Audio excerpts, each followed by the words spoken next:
Okay, this is going to be just a quick overview of what we're going to do to install the upper control arm mount now that we have the lower cross member tacked into place. This actually, I think, is a lot more, it's a lot simpler than the cross member was. I think the cross member was a lot more complicated, but anyway, I've mocked this up kind of, as you can see right here.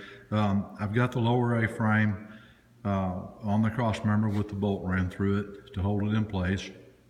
I've put the spindle on the ball joints and the upper control arm with the upper control arm adjusters, and I've put the bolt through it through the upper control arm mount.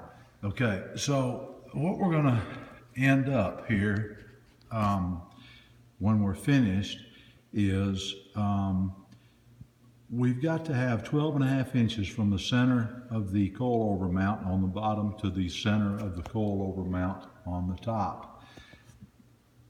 And we have to have 0 camber on the face of this spindle where the brake caliper is going to mount, the brake caliper mounting surface.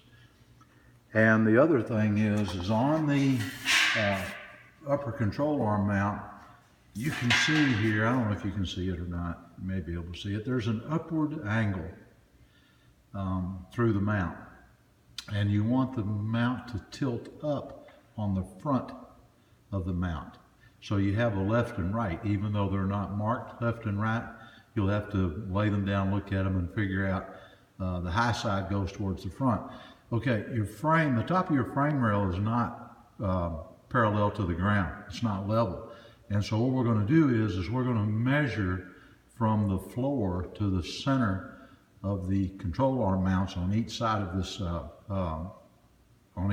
mount, and we want the front to have 3/8 of an inch more measurement than the rear, 3/8 of an inch higher from the floor than the rear, and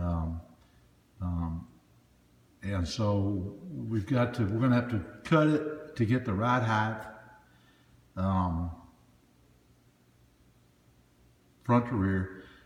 We're going to also probably have to cut it slightly and fit it around the frame to lower it down just a little to get the 12.5 inches from the shock mount center on the bottom to the shock mount center on the top. When we're all done, it should line up. We'll check all the measurements and it should line up. So I'm going to do this like in a 3-step process, and then I'll show you what I did in the 3 steps, and that should pretty much take care of it.